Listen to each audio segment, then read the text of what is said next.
নমস্কাৰ দিবলৈছোঁ এই মুহূৰ্তৰ এক political big update. Modi Amit শ্বাহৰ ৰাজ্য গুজৰাটত বিপদৰ সন্মুখীন বিজেপি আৰু নিৰ্বাচনৰ মাজতে বিজেপিৰ বিৰুদ্ধে প্ৰতিবাদত বহিল হাজাৰ হাজাৰ জনতা।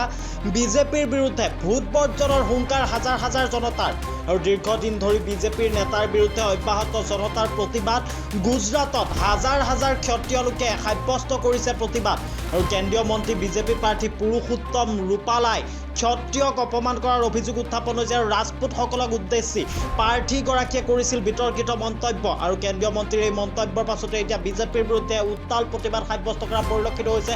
আৰু যিহেতুকে 24ৰ লোকসভা নিৰ্বাচনৰ দ্বিতীয় পৰ্যায়ৰ নিৰ্বাচন সমাগত আৰু দ্বিতীয় পৰ্যায়ৰ নিৰ্বাচনৰ প্ৰাক্ষণত এফালে 24ৰ লোকসভা নিৰ্বাচন চলি থকা পৰিলক্ষিত হৈছে, তাৰ মাজতে এতিয়া বিজেপিৰ বিৰুদ্ধে মোদী অমিত শ্বাহৰ ৰাজ্য গুজৰাটত এতিয়া বিজেপিৰ বিৰুদ্ধে প্ৰতিবাদ সাব্যস্ত কৰা পৰিলক্ষিত হৈছে। লাখ লাখ জনতাই আৰু লাখ লাখ জনতাই বিজেপিৰ বিৰুদ্ধে ভোট বৰ্জনৰ কথা উল্লেখ কৰা পৰিলক্ষিত হৈছে।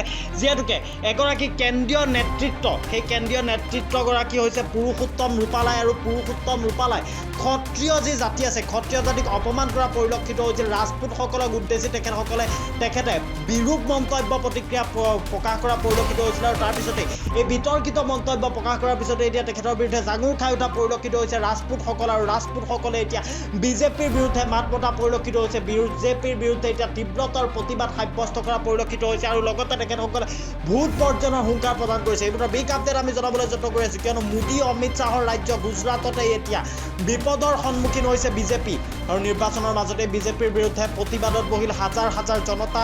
বিজেপিৰ বিৰুদ্ধে ভোট বৰ্জনৰ হুংকাৰ হাজাৰ হাজাৰ জনতাৰ আৰু দীৰ্ঘদিন ধৰি বিজেপি নেতাৰ বিৰুদ্ধে অব্যাহত জনতাৰ প্ৰতিবাদ। গুজৰাটত হাজাৰ হাজাৰ ক্ষত্ৰিয় লোকে সাব্যস্ত কৰে প্ৰতিবাদ আৰু কেন্দ্ৰীয় মন্ত্ৰী বিজেপি প্ৰাৰ্থী পুৰুষোত্তম ৰূপালাই ক্ষত্ৰিয়ক অপমান কৰাৰ অভিযোগ উত্থাপন হৈছে আৰু ৰাজপুতসকলক উদ্দেশ্যি প্ৰাৰ্থীগৰাকীয়ে কৰিছিল বিতৰ্কিত মন্তব্য আৰু কেন্দ্ৰীয় মন্ত্ৰীৰ এই মন্তব্যৰ পাছতেই বিজেপিৰ বিৰুদ্ধে উত্তাল প্ৰতিবাদ সাব্যস্ত কৰা পৰিলক্ষিত হৈছে। ৰাজপুতসকলে তেখেতসকলে ভোট বৰ্জনৰ হুংকাৰ প্ৰদান কৰা পৰিলক্ষিত হৈছে। এই মুহূৰ্তত বিজেপিৰ বিৰুদ্ধে ভোট বৰ্জন কৰিব তেখেতসকলে, লগতে কেন্দ্ৰীয় মন্ত্ৰীগৰাকীক অপসাৰণৰ দাবীত ৰাজপথ উত্তাল কৰি আহিছে ৰাজপুতসকলে। ৰাজপুত সমষ্টিৰ পৰা ৰূপালৰ প্ৰাৰ্থিত্বৰ বিৰোধিতাৰ ক্ষত্ৰিয় সমাজৰ আৰু লগতে কেন্দ্ৰীয় চৰকাৰৰ বিৰুদ্ধে প্ৰতিবাদ কৰিছে প্ৰতিবাদকাৰীসকলে। এই মুহূৰ্তৰ বিগ আপডেট আমি জনাবলৈ যত্ন কৰি আছোঁ। মোদী অমিত শ্বাহৰ ৰাজ্যত এতিয়া বিজেপি চৰম বিপদত পৰা পৰিলক্ষিত হৈছে।